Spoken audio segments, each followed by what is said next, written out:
For nearly 2 decades, one man has defined Portuguese football, not just through goals, not just through trophies, but through an obsession so relentless that it transformed a small European nation into a genuine World Cup contender for an entire generation of fans.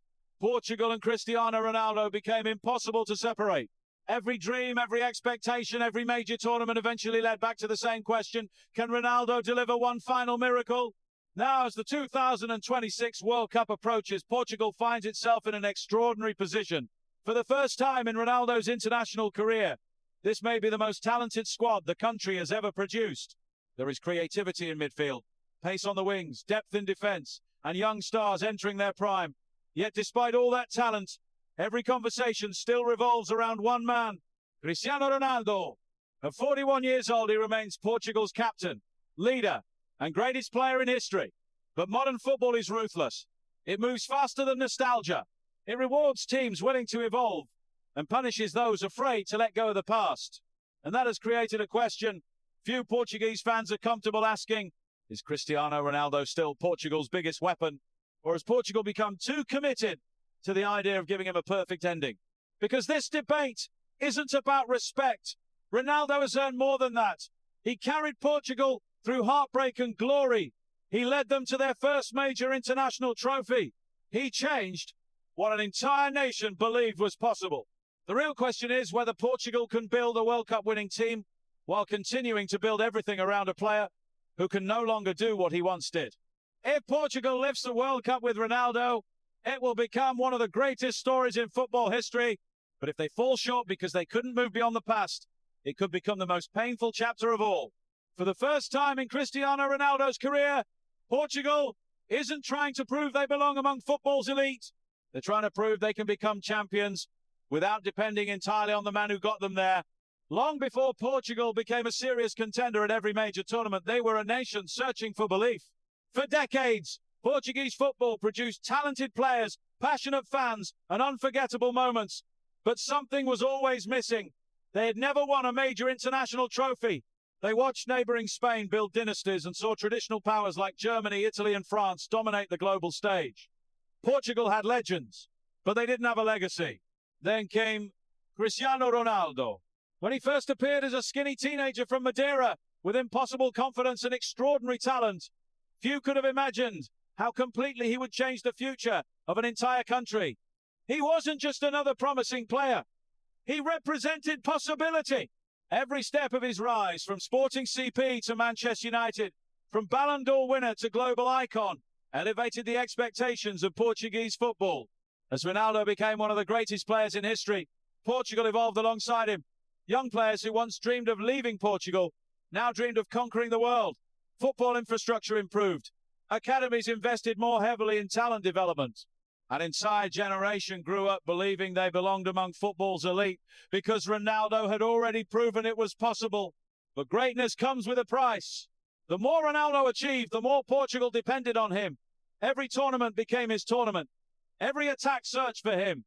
Every defeat became his burden to carry. While other nations built systems, Portugal often built around one extraordinary individual. And for a long time, that approach worked. Ronaldo delivered historic goals, unforgettable performances, and moments that united an entire nation. He led Portugal to their first major trophy at Euro 2016 and helped them lift the UEFA Nations League in 2019. He transformed Portuguese football from an underdog story into a global force. But in doing so, he also created a difficult question for the future. What happens when a country spends 20 years building its football identity around one player? Because eventually, every great era reaches the same crossroads. The legend who inspired the rise can become the hardest person to move beyond. And as the 2026 World Cup approaches, Portugal faces a challenge they have never experienced before. Not how to win with Cristiano Ronaldo, but whether they can truly become champions without depending entirely on him. For years, questioning Cristiano Ronaldo's role in the Portuguese national team felt almost impossible. How could anyone doubt the player who transformed Portugal forever? He was their all-time leading scorer, their captain, their greatest leader, and the man who delivered the first major trophies in the nation's history. Every generation of Portuguese players grew up idolizing him. Every child wearing the national team's colours dreamed of becoming the next Ronaldo.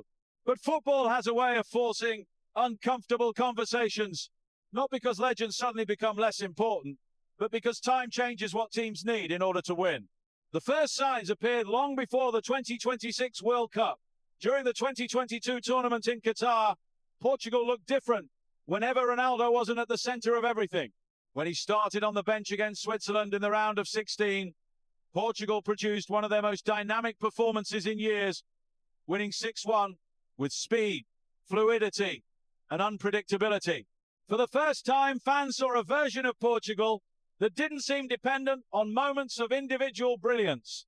Then came the quarter-final defeat against Morocco. The result devastated the nation, but it also intensified a debate that had quietly existed beneath the surface. Portugal had an extraordinary generation of talent. Creative midfielders, explosive wingers, and defenders comfortable playing modern high-intensity football. Yet in the biggest moments, they still seemed caught between two identities. Were they building for the future, or protecting the legacy of the past?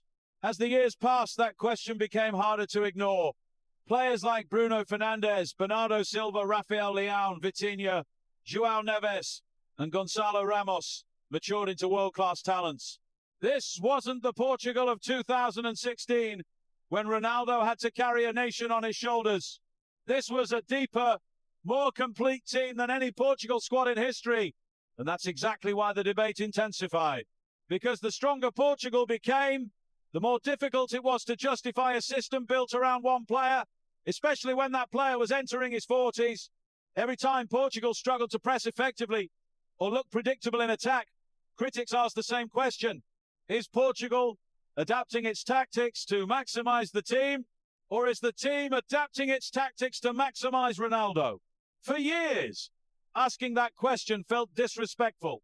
In 2026, avoiding it might be even more dangerous, because World Cups don't reward loyalty, they reward evolution. And for the first time in Cristiano Ronaldo's legendary career, Portugal faces a challenge greater than any opponent they will meet on the pitch. They must decide whether honouring their greatest player and becoming the best version of themselves can still be the same thing. Here's the irony of Portugal in 2026. For nearly 20 years, the country searched for players who could help Cristiano Ronaldo win the World Cup. Now, for the first time in his international career, Ronaldo may be the one trying to keep up with the team around him. Because this Portuguese squad is unlike any other generation the country has ever produced. In previous tournaments, Portugal often depended on moments of brilliance from Ronaldo to overcome their limitations, but those limitations no longer exist. This team is overflowing with talent. There is creativity in midfield, pace in attack, experience in defence, and depth at nearly every position. Players like Bruno Fernandes, Bernardo Silva, Vitinha, Rafael Leão, João Neves, Gonçalo Ramos, and Nuno Mendes are no longer promising prospects. They are world-class players competing for the biggest trophies in club football. For the first time, Portugal doesn't have just one superstar. They have an entire system of them, and that's what makes the 2026 World Cup so fascinating. Modern international football isn't won by the team with the most famous player. It's won by the team with the clearest identity. The most successful nations press together, attack with speed, and create danger from multiple areas of the pitch. They don't wait for one player to solve every problem. They trust the collective. Portugal finally has the talent to play that way. They have midfielders who can control possession under pressure, wingers who can eliminate defenders one-on-one, defenders comfortable building attacks from the back. This is a team capable of overwhelming opponents through movement, intensity, and unpredictability. But old habits are difficult to break. Even now, when Portugal faces difficult moments, players still instinctively search for Ronaldo. Attacks slow down to involve him. Crosses are delivered when better options exist. Teammates hesitate, waiting for the captain to provide another iconic moment. Not because Ronaldo demands it, because for 2 decades, that's how Portugal survived.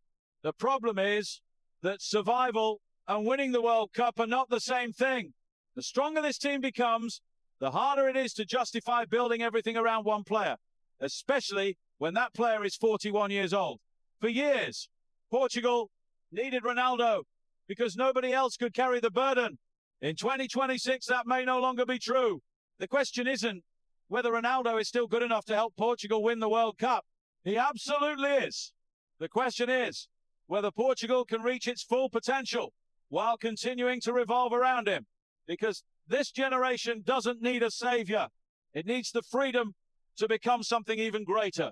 A team capable of winning not because of Cristiano Ronaldo, but alongside him. Then came the 2026 World Cup, and suddenly a debate that had quietly followed Portugal for years could no longer be ignored. Because World Cups have a way of exposing truths that friendly matches and qualification campaigns can hide. They strip away reputations. They don't care about legacy, sentiment, or what a player once was. They reveal who you are right now. For Portugal, that meant answering a difficult question in real time. Are they still Cristiano Ronaldo's team, or have they become something bigger? On paper, this is the strongest squad Portugal has ever taken to a World Cup. They have creativity in midfield, speed on the wings, tactical flexibility, and enough depth to change matches in multiple ways. Unlike previous generations, they don't need one player to create every chance or score every goal. Yet old instincts remain. When Portugal falls behind, teammates still look toward Ronaldo. When attacks break down, crosses are still aimed in his direction. When pressure rises, the entire team seems to pause, waiting for their captain to produce one more moment of magic. And sometimes, he still can. That's what makes this conversation so complicated. Because Ronaldo hasn't become irrelevant. He remains one of the most dangerous finishers in football. His movement inside the box is elite. His mentality is unmatched. Few players in history have delivered in decisive moments more consistently than Cristiano Ronaldo. But modern World Cups demand more than finishing. They demand constant pressing, fluid movement, defensive intensity, and tactical flexibility. The best teams attack from every angle and defend as a unit. They don't depend on one player to solve every problem. Portugal finally has the players to do exactly that. The question is whether they trust themselves enough to embrace it. Because every opponent already knows Portugal's biggest dilemma. They know that stopping Ronaldo isn't just about limiting his touches, it's about disrupting the emotional center of the entire team. For 2 decades, Portugal's identity has been built around one man. Changing that identity in the middle of a World Cup is one of the hardest things any nation can do. But refusing to change may be even harder. Because the greatest danger for Portugal isn't that Ronaldo fails. It's that everyone else waits for him to succeed. And somewhere between honouring a legend and chasing a dream, every great football nation must make a choice. Portugal can no longer avoid theirs. Let's be clear about one thing. Cristiano Ronaldo is no longer the player he was at 28. But that doesn't mean he has stopped being one of Portugal's most valuable players. That's what makes this conversation so difficult.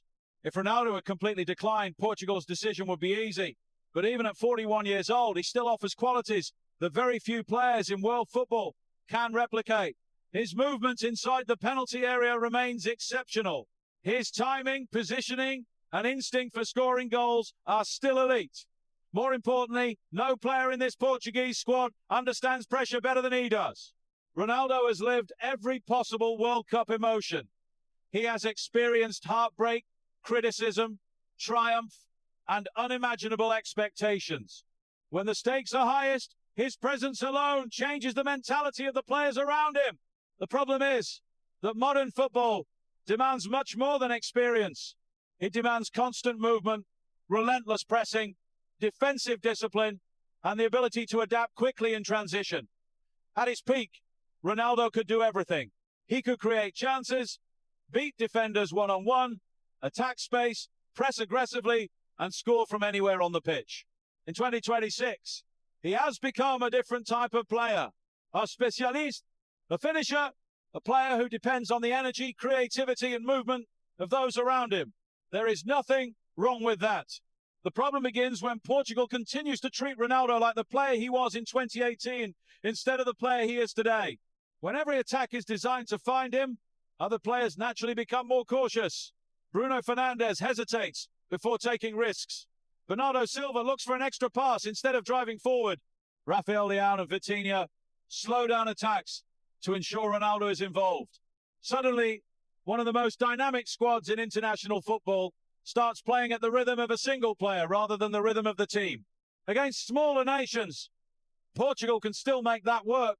Against France, England, Argentina or Spain, those compromises become dangerous because the best teams in the world don't ask their legends to carry them forever. They evolve, they redefine roles, they find ways to preserve experience without sacrificing intensity. That's the challenge facing Portugal in 2026. This isn't about removing Ronaldo from the team.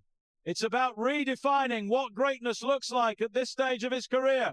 Portugal doesn't need Cristiano Ronaldo to save them anymore. They need him to guide them. They don't need him to be the centre of every attack. They need him to make everyone around him better. For nearly 2 decades, Ronaldo's mission was to prove that Portugal belonged among football's elite.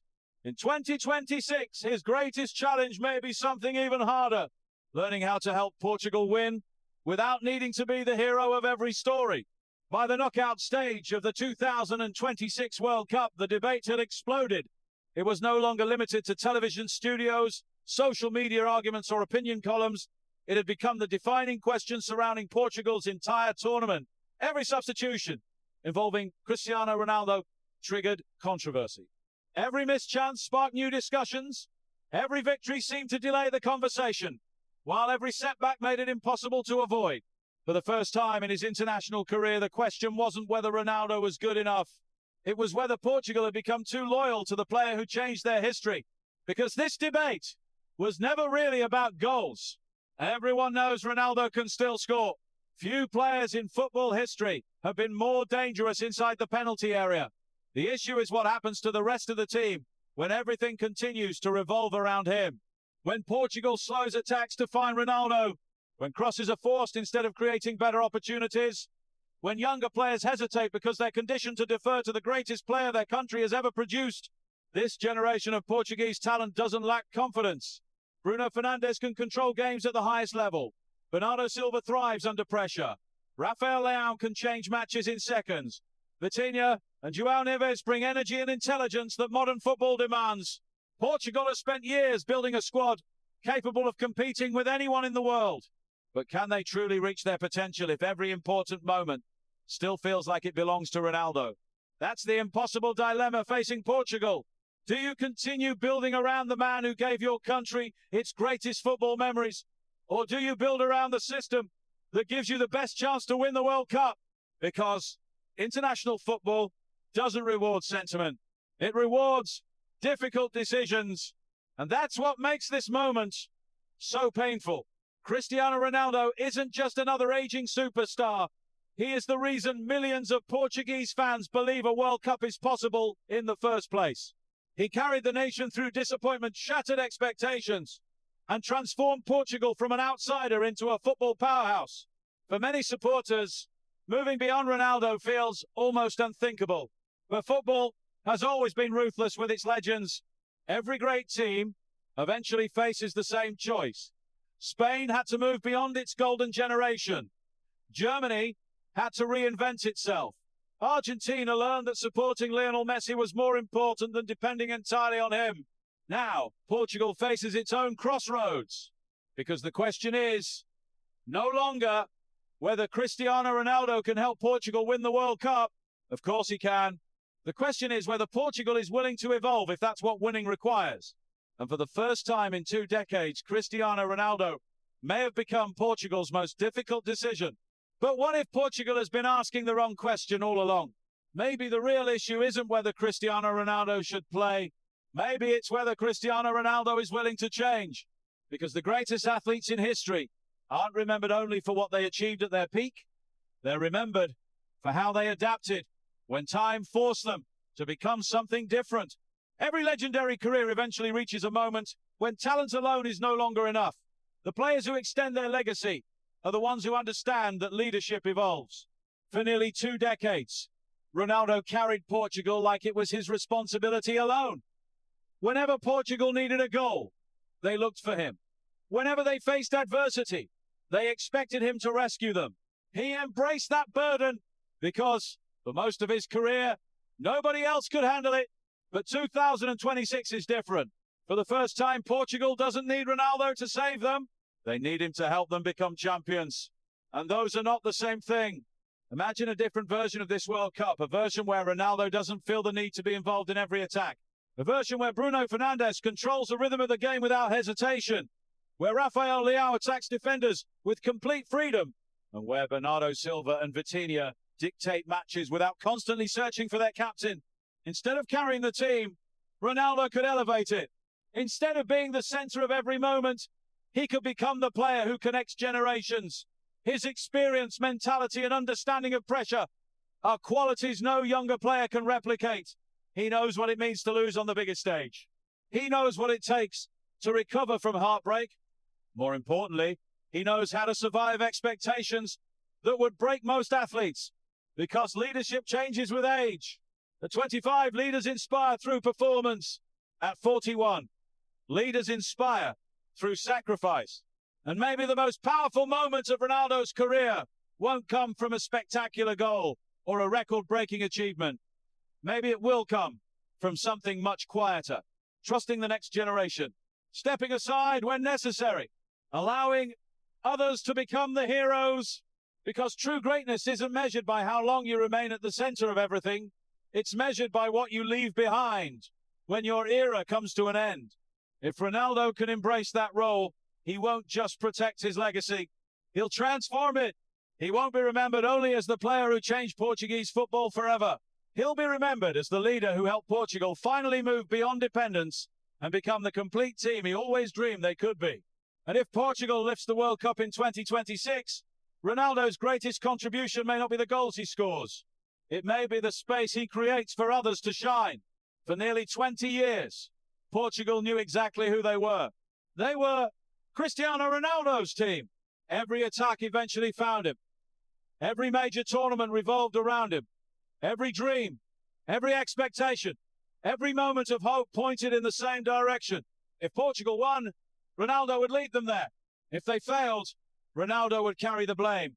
It was a simple identity, maybe too simple, because while the rest of the football world evolved, Portugal kept searching for the perfect ending to one extraordinary story. Every World Cup became less about building the best possible team and more about maximizing the final chapters of Cristiano Ronaldo's career. The question was never whether he deserved that trust. The question is whether Portugal can still afford it, because modern football isn't built around individual heroes anymore. The most successful teams are defined by systems, chemistry, and collective responsibility. France doesn't depend on one player. Spain doesn't depend on one player. Argentina finally won the World Cup when they stopped asking Lionel Messi to carry everything alone. And now Portugal faces the same challenge. Who are they without Cristiano Ronaldo? For the first time in their history, Portugal has the talent to answer that question confidently. Bruno Fernandes brings creativity and leadership. Bernardo Silva offers intelligence and control. Rafael Leão provides pace and unpredictability. Vitinha and João Neves represent the future of Portuguese midfield play. This isn't a team searching for its next superstar. This is a team full of them. But talent alone doesn't create identity. Responsibility does. And responsibility can only change hands when a generation is ready to accept it and when the previous generation is willing to let go. That's what makes this moment so difficult. Portugal isn't trying to replace Ronaldo. No one can. They're trying to discover who they can become because of him. Not just because of what he did for them. Because World Cups have a way of forcing nations to evolve. They don't wait for comfortable transitions. They don't care about legacy, emotion, or sentiment. They expose teams trapped in the past and reward those brave enough to embrace the future. Whether Portugal wins the World Cup or not, one truth is becoming impossible to ignore. The Ronaldo era is coming to an end. The question is whether Portugal sees that as a loss or as an opportunity, because maybe Ronaldo's final gift to Portuguese football won't be another record or another iconic goal. Maybe it will be helping Portugal realize they no longer need one player to carry an entire nation. That's when a legend becomes something more. That's when he becomes a legacy. So, after everything, the records, the trophies, the heartbreak, and the endless debate, we return to the same question. Is Cristiano Ronaldo the problem? Not exactly. At least, not in the way many people think. The problem isn't that Ronaldo still wants to play for Portugal. The problem isn't that he still believes he can make the difference. And the problem certainly isn't that Portugal continues to trust the player who transformed their football history forever. The real problem is much more complicated. For nearly 2 decades, Portugal built its identity around one extraordinary individual. Whenever things became difficult, they looked to Ronaldo for answers. Whenever pressure mounted, they expected him to deliver. It made perfect sense. For most of his career, he was the only player capable of carrying those expectations. But football moves forward. And now, for the first time in Ronaldo's international career, Portugal has a team strong enough to win the World Cup without depending entirely on him. That changes everything. Can Portugal still win the World Cup with Cristiano Ronaldo? Absolutely. But only if they stop asking him to be the player he was in 2016. Only if they trust Bruno Fernandes to control games, allow Bernardo Silva and Vitinha to dictate the tempo, and give Rafael Leão, João Neves and Gonçalo Ramos the freedom to shape this generation in their own way. Because at 41 years old, Ronaldo no longer needs to prove his greatness. His place in football history is already secure. His talent was never the question. His mentality was never the question. The only question that remains is whether everyone involved, including Ronaldo himself, is ready for his role to evolve. Because the greatest leaders don't create dependence. They create belief. They leave behind a team stronger than the one they inherited.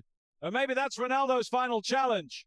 Not scoring the winning goal, not lifting the World Cup as Portugal's sole hero, but helping Portugal become a team that no longer needs a hero at all.